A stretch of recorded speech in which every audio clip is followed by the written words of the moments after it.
Yo, so guys, welcome back to another video. This is another geography type reaction. The video is 10 unique borders I can't talk.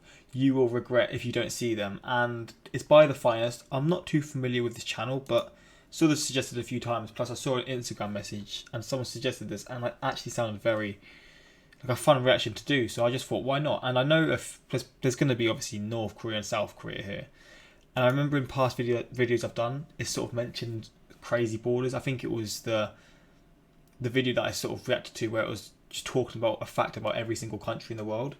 But yeah, we're going to see in this video a lot of other crazy borders, and I'm excited. I do enjoy this kind of stuff, and you all seem to be really loving these reactions as well. So maybe we can do more, but suggest more of these reactions, because I do love just seeing these random things in the world, like how some of these these borders are formed. And yeah, man, I just think it's quite fun to look and learn about these things. But hopefully you're going to enjoy. Quick shout out to my Instagram, links in the description. Also my I can't think, my Twitter and my YouTube second channel. If you want to subscribe or follow them and talk to me, links are in the description. But let's get into this, man. Let's see what some of these borders look like, man. Segregated place with strict borders between countries so that we know where is where. But some of these borders aren't as simple as a mere straight line. From a border that cuts through a mountain to a town where you need a passport to cross the road, these are unique borders you will regret if you don't see. Let's begin. Why does he sound like this? Number 10, Indonesia and Malaysia. Why is he speaking like he's constipated? The border between the Southeast Asian countries of Malaysia and Indonesia consists of both a land and a sea border, separating the two countries' territories on the island of Borneo, as well as maritime boundaries along the length of the Straits of Malacca. Essentially, you're getting two borders for the price of one. One land, one sea. On land, the ground beneath your feet is even a different color depending on which side of the border you're on. Shit. It's pretty strange, but nothing compared to what's coming up. Number 9, Korean Demilitarized Zone. I've seen this a lot. The Korean DMZ is a strip of land about 160 miles long and 2.5 miles wide, dividing North and South Korea. So brace yourself. It's about to get heavier than Dwayne Johnson wearing a suit of armor. This border isn't just militarized, it's the most heavily militarized border in the world. But out of this fear and aggression, something oddly beautiful has happened, like a gorgeous rose sprouting out of Thanos' armpit. Let us explain. Because the divide is so heavily guarded, almost nobody enters it. With so few human feet stampeding their way through, it has inadvertently created a nature preserve. A number of highly endangered species have taken up residence there, and there are indications that some of them may even be increasing in population. Out of hostility, new nature is prospering. The DMZ is also notable in that it does not delineate a border per se, rather it surrounds a military demarcation line, or MDL. A border between the two Koreas cannot be formally agreed upon, as the two nations are technically still at war. But in the tiny gap between the warring lands, there is a hopeful cluster of new life. Jeez. Something beautiful. Do you know what See, I've seen things to this before. I should be listening, and I am listening to what he's saying, but we're just seeing someone trying to escape North Korea. And I know there's some crazy stories about this, like people trying to escape and sadly passing away. It's sad that situations like that, man. It really is. Trapped in the middle of something awful. Number 8, Derby Line, Vermont. Sometimes borders ripple through roads, oceans, or even mountains. More on that later. But in the case of Vermont, the border strikes right through a town. It's such a part of the town's identity, they've even incorporated line into the name.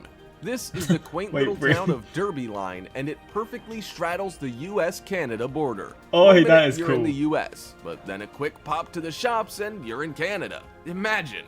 Hey mom, I'm just popping to Canada for some milk. Back in the day, this used to not be a problem, but since about 2008, border control has gotten strict. The locals have to have a passport on them at all times just to cross the road. That is insane. See, that is crazy. One building was even constructed on the border itself, the Haskell Free Library and Opera House. This facility was deliberately built slap bang on the border. Why? For the gimmick, mostly. The opera stage is in Canada, but all of the seats are in the US. How crazy is that? Wait, what? You're sat in America watching a show that's on in Canada. That is cool. If That you is throw cool. a tomato That is at so a bad cool. actor's head, that tomato's gonna need a passport. Number 7. Tumen River. The Tumen is a river, obviously, in northeastern Asia.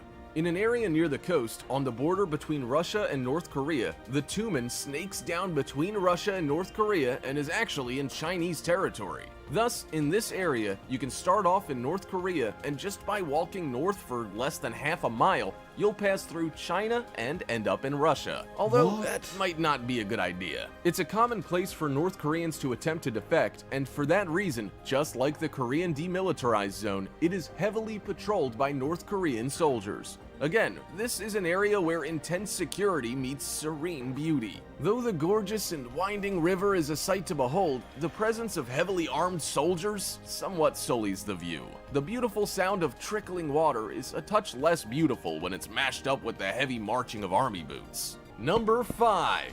Cooch Behar District.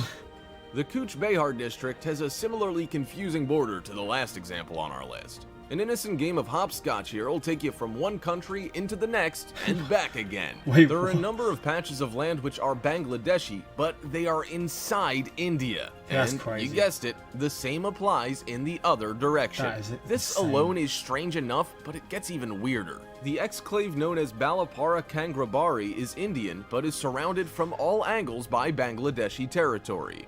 Already confusing, but dialing it up an extra confusing notch, Balapara Kangrabari itself surrounds another smaller patch of Indian land, Dahala Kangrabari. That is This makes it the crazy. only place in the entire world where not one, not two, but 3 exclaves of land are inside each other.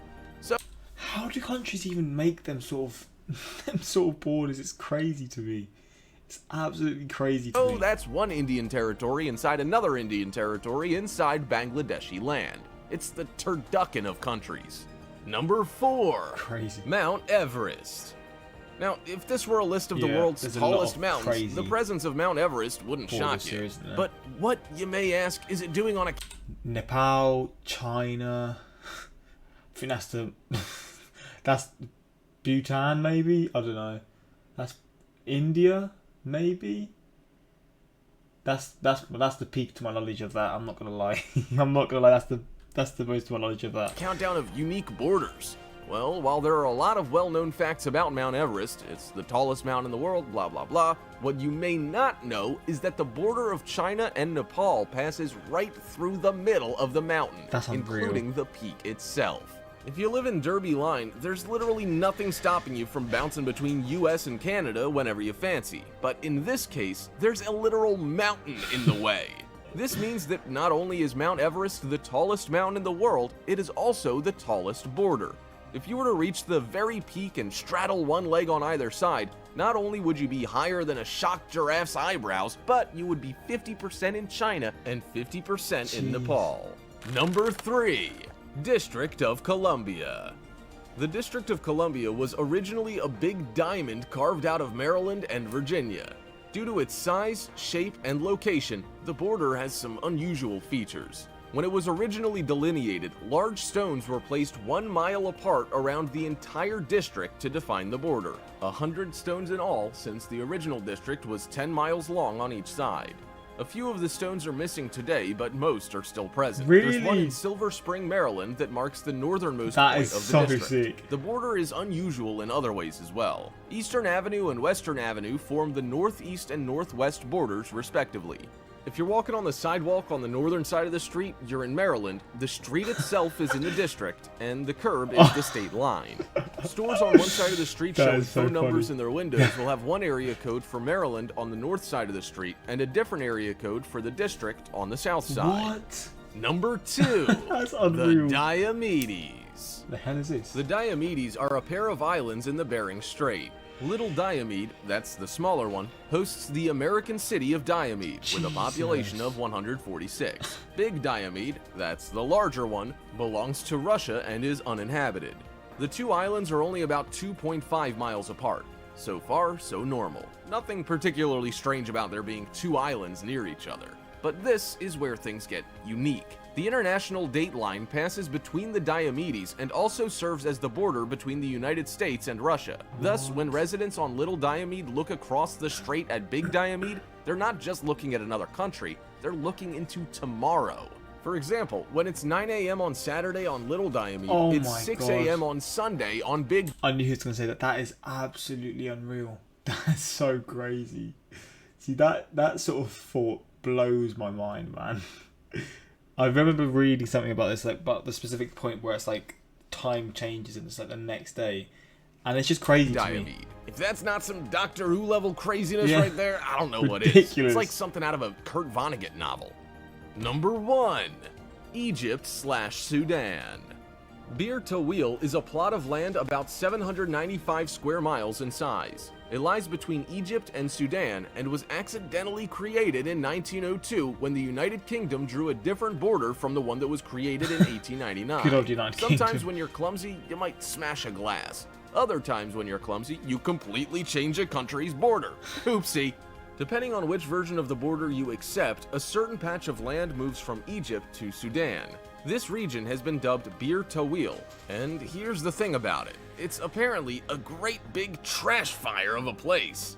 Egypt and Sudan constantly squabble over whether to adhere to the 1902 border or the 1899 border. But that's not because they both want more land, it's because neither of them want poor Bir Tawil. Egypt claims the 1899 border is correct as it gives Bir Tawil to Sudan. What? Sudan, conversely, claims the 1902 border, which gives Bir Tawil to Egypt. Bir Tawil is the ugly stepchild nobody wants. What? Both countries insist that it belongs to the other, like divorced parents insisting that the other one takes the kid for a day. But most interesting of all, this means that other than Antarctica, Bir Tawil is the only piece of land on the entire Earth that has never been claimed by any nation. Poor Bir Tawil, it only wants love. Which of these borders? It's crazy to me how a country doesn't want a bit of land. I've never sort of seen things like that before. Like, usually, if a country can get some land, they're taking it. So the fact that these countries are fighting about not having land, that extra land, is kind of funny. Do you think is the most unique? Would you climb Everest just to straddle I enjoyed China this one and a lot, Nepal? man. And most importantly, if you could claim Bir Tawil as yours, would you? Why don't they just sell? Why doesn't one country just take it and then just sell it for a few, like, it's probably not going to be worth much because the land's probably terrible and all that kind of stuff, which is why they don't want it, but surely you could just sell it for a few bags, you know? But I mean, fun video. I really enjoy these kind of reactions, I'm not going to lie. And to the people who suggested this, thank you. I want to see more things like this for sure because these kinds of videos are so intriguing to me. That time zone one was ridiculous, man. Ridiculous. Open Netflix. The movie you're looking for isn't available in your country. Moves to the other end of the couch. That's actually hilarious. 21st Century Fox music starts. That is funny. I like that a lot. That's a good comment. Me, I wonder where's our border. Also, me realises I live in Australia. Malays. So where do you want to go to school? Oh, my school is in Indonesia. Me, mum. Tom kicked the football into Canada. I'm gonna need a flight ticket. imagine like you kick like you throw your basketball, you kick your football over like your fence, and you've got to use your passport just to get it back. That would be hilarious, man. That would be hilarious. There's probably been cases where that's actually happened as well. That's the funniest thing. How the hell is the Belgian Dutch city not here? I've heard about that. It's literally Belgium exclave, surrounded by the Netherlands within Belgium exclave. That's Dutch enclaves. I have heard about this before. It's crazy. Where do you live? I live somewhere between two countries. This video gave misinformation about China-Nepal border. Most part of Mount Everest is Nepal, and the top is only in Nepal. Oh wow. The India-Bangladesh enclaves and exclaves were fixed a few years ago. Interesting video, man. Honestly, I do enjoy this stuff. And if you want more of these reactions, let me know in the comments what type of videos you'd like to see. Maybe more from this channel or other channels out there, like 10 forbidden places in the world you're not allowed to go. These are random videos. I don't know if people would want them, but if they do, if you guys do, please just let me know because I would love to do these random videos. But yeah, hopefully this went down well. Hopefully you guys enjoyed. Until next time, like, subscribe.